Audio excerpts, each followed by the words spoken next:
Pioneer Village, I have, as Steve probably knows, I have no ability to fix things or paint things. I think I'm the only person that was ever fired from Habitat for Humanity. And when the woman came in, and I was doing an inside closet, no windows, and she said, "I think your talents could be used better out here at the trash bin." So when I went to Pioneer Village in July, and Pioneer Village is really a place of historical artifacts of machinery and tools from the years probably. Some of the things go back to 1880 and up until the 40s, 20s, 30s, and 40s. And like Jenny says, when anybody, if you're sitting out there and people will walk by, if I had a happy buck for every time someone said, "This is just like my grandma's." We had one of those, and we'd all be in Florida for the day. I mean, it's just phenomenal how the memories. So July, when they're getting ready for the fair, I decided, how do I get back to this unbelievable table? Because I have no talent. I can't fix anything. I mean, I can just screw up things. So I found that I did have a few people that I could bring out there that they had never met.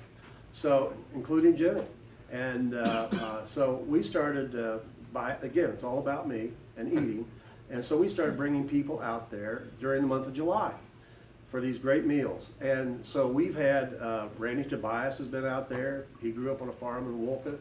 We've had John Pistol, who's now the president of Anderson University, former head of TSA, former #2 guy at the FBI. He was also one of the finalists, final 2 guys interviewed by President Trump for the FBI job here just recently.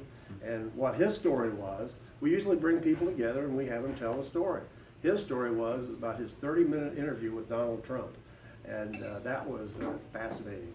It was also at that table that most of us heard first that Mike Pence was going to be vice president, because we had some people from the Pence gubernatorial office that got the tweet about, you know, he's in, and we knew, the people at the table knew the first thing there. We've had people in there talk about. We've had congressmen. We haven't had Trey here yet, but we've had Todd Young, and we've had. So they come for lunch. We've had very difficult issues. Several years ago, Steve will remember this. We had the tax issue, and it was going to be brutal and ugly. So I said to the guy fixing food, I said, "I'm going to try something.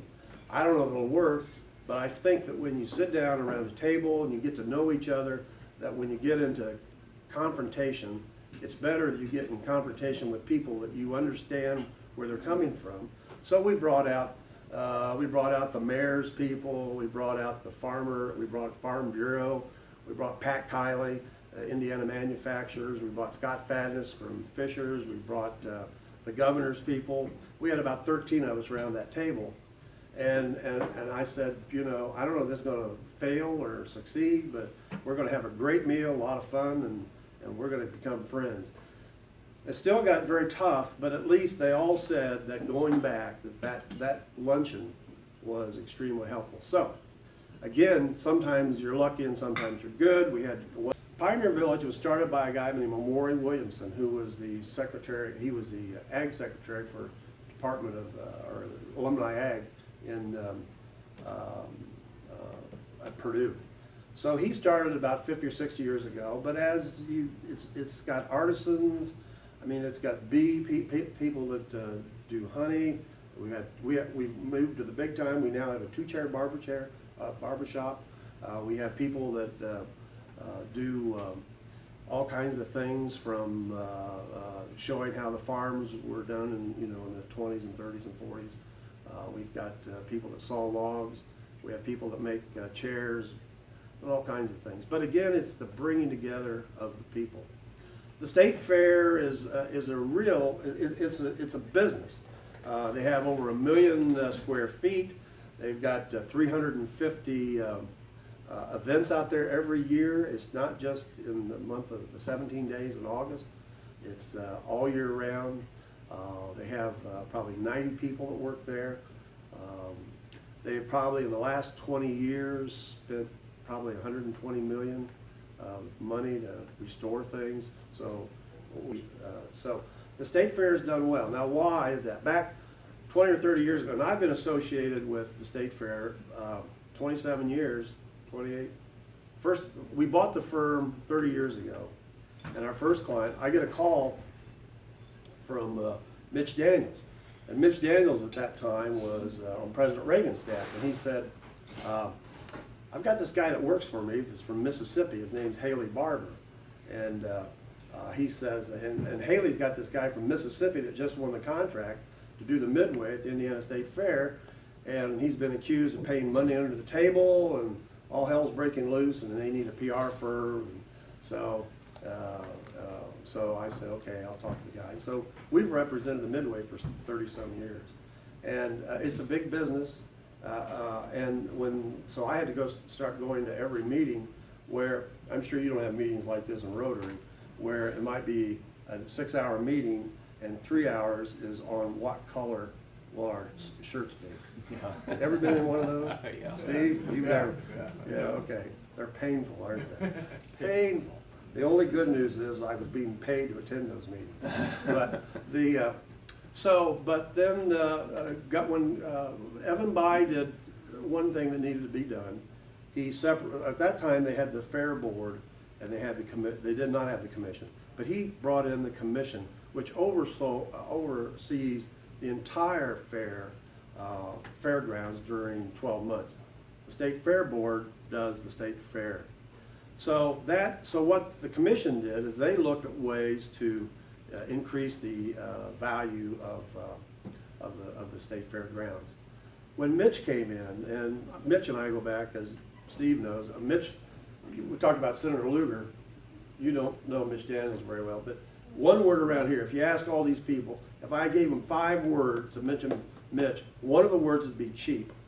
And frugal, I say cheap, because when I was interviewed for the press secretary's job, Mitch and I went to lunch at a Chinese restaurant in Chinatown in Washington, and usually, I'm sure, Tom, when you take somebody out to employ, you probably pick up the tab. Yeah, sure. Well, Mitch and I split it. So that was my job interview, and he and I split it.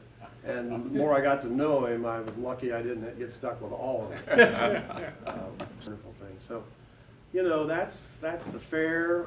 I've got some brochures there.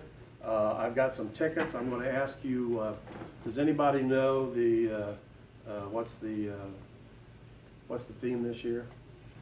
The only other thing, whenever I speak, people want to know what was Ronald Reagan like.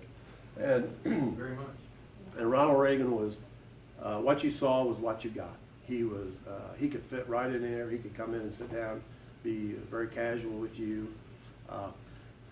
He was fun to work with. We were talking, I and I were talking baseball. I had the honor to host a table.